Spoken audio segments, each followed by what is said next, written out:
প্রিয় দর্শক বন্ধুরা, দেখো, আমার মেয়ের বিয়েতে আমার ঠাকুমাকে নিয়ে আসার জন্য আমরা দুজন চলে গেলাম আমার কাকার বাড়িতে, যেখানে আমার ঠাকুমা থাকে। তো আমার আমার ওয়াইফ, মানে আমার ঠাকুমাকে নিয়ে দেখো কিভাবে দৌড়ে যাচ্ছে। তো আমি পিছন পিছন ক্যামেরা করতে করতে যাচ্ছি, ফোন দিয়ে ভিডিওটা করতে করতে যাচ্ছি, কারণ তোমাদেরকে দেখানোর জন্য, শুধু তোমাদেরকে দেখানোর জন্য আমার ঠাকুমাকে। তো দেখো, আমাদের ওইখান থেকে বেশ খানিকটাই দূর আমার কাকার বাড়ি থেকে আমাদের বাড়িটা। তো এইভাবে কোলে করেই নিয়ে যাচ্ছে। তো আমি পিছন পিছন যাচ্ছি। এবার ও যখন না পারবে তখন আমি ঠাকুমাকে নেব, ও ক্যামেরাটা করবে। সেইভাবে আমরা বাড়ি থেকে দুজনে প্রস্তুতি হয়ে গিয়েছিলাম ঠাকুমাকে আনতে। তো এই দেখো, ঠাকুমাকে নিয়ে যাচ্ছে কোলে।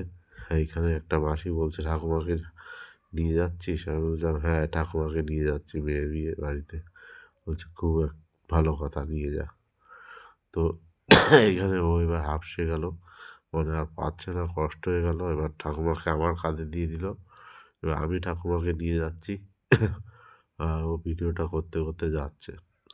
তো বন্ধুরা, তোমাদের এই ভিডিওটা কেমন লাগে একটু কমেন্টের মাধ্যমে জানাবে। আমার ঠাকুমার 100 বছর পার হয়ে গেছে, এখনও ঠাকুমা কিন্তু অনেক নিজের নিজের কাজকর্মগুলো, যেমন স্নান করা, কাপড় ধোয়া, কাপড় রোদে মেলা, সবই করতে পারে নিজেরটা নিজে এখনও আমার ঠাকুমা।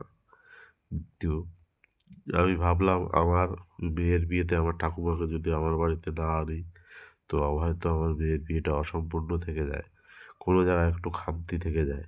সেই জন্য আমি আমার বউকে বলে দুজনে মিলে চলে গেলাম ঠাকুমাকে আনতে। তো হয়তো আমার একটু কষ্ট হয়েছে, আর ঠাকুমারও একটু কষ্ট হয়েছে, যেহেতু কোলে করে নিয়ে এসেছি। তো কোলে করে আনার একটাই উদ্দেশ্য, লোকেকে দেখানোর জন্য যে দেখো, ঠাকুমাকে কোলে নিয়েছি। এই ঠাকুমা তো একদিন আমাকে কোলে নিয়েছে না, সেই জন্য আমিও ঠাকুমাকে কোলে নিয়ে আসলাম। এটাই হচ্ছে মেন উদ্দেশ্য, যে মানুষ যখন বয়স হয়ে যায় তখন তারাও কিন্তু ছোট হয়ে যায়, তাদের মনটাও কিন্তু ছোটদের মনের মতো এরকম হয়ে যায়। ওই জন্য আমি ঠাকুমাকে কোলে করে নিয়ে আসছি। দেখে অনেকেই হাসাহাসি করছিল, করছিল, কিন্তু তাতে আমার কিছু যায় আসে না। কিন্তু আমার তো ভালো লাগলো, আমার ঠাকুমাকে আমি নিয়ে আসতে পেরেছি আমার